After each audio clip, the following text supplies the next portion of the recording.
Hey, Sergeant Roy here, your online minister. I don't know what happened with my videos, but I'm going to post them and keep posting them at each chance that I get. And the theme of each video will always be how to respond to an atheist. And this is part 4. I'm doing part 4 all over again. And I always lead in with a question. I get onto some of these social media live and open panel discussions, and I look at some of the questions that are being asked on these panels by atheists and agnostic, and my goal is to show you or tell you how to respond to some of these questions, but really some of them are really ridiculous. Now, there is one question that is always asked, and that question is, if God is all loving, God is all powerful, why does he allow evil? And if he's allowed evil, if he's all loving and caring, why did he create evil? And that's an easy question, because you can go to Isaiah 45, chapter 45, verse 7. They use this verse where they say, I am the Lord God, and I think he says that I create good times and I create evil. And in the Old Testament, the word that God uses there for evil is not evil in the sense that the evil in our hearts, like evil that God is against, because that would be a contradiction. That evil he's talking about, is calamity, or he creates disasters. He allows disasters and creates disasters for situations. And one of the things that people don't understand, that the fact that God knows about, he knows, he's not limited by time. He knows the beginning as well as he knows the end. Yes, he knew about slavery. Yes, he knew about the Holocaust. Yes, he knew about all these different injustices. He knew about even the personal things that have happened in our lives. And atheists and agnostics feel that God should be somehow accountable to respond to those things. And they don't understand the nature of God.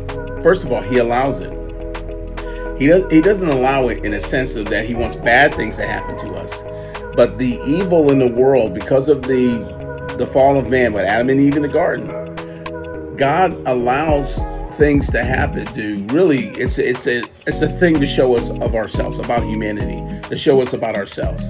Think about it. If God was able to do that, and he is able to do that, and come in and take all the bad and sad things out of life, all the horrific things that happen in life, how would we know what evil is? How would we discern right from wrong? And the answer is simple. We wouldn't know. But then again, behind that question is also a hidden message, because mankind thinks he's right in his own eyes.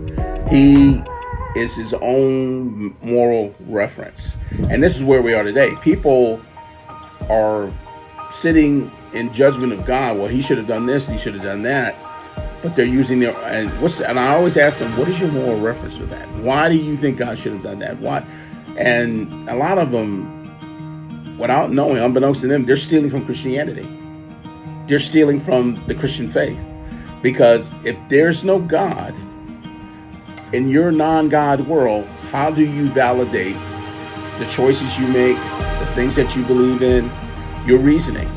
And you can't steal from Christianity for your moral references. And that's what they do. So remember, stay encouraged.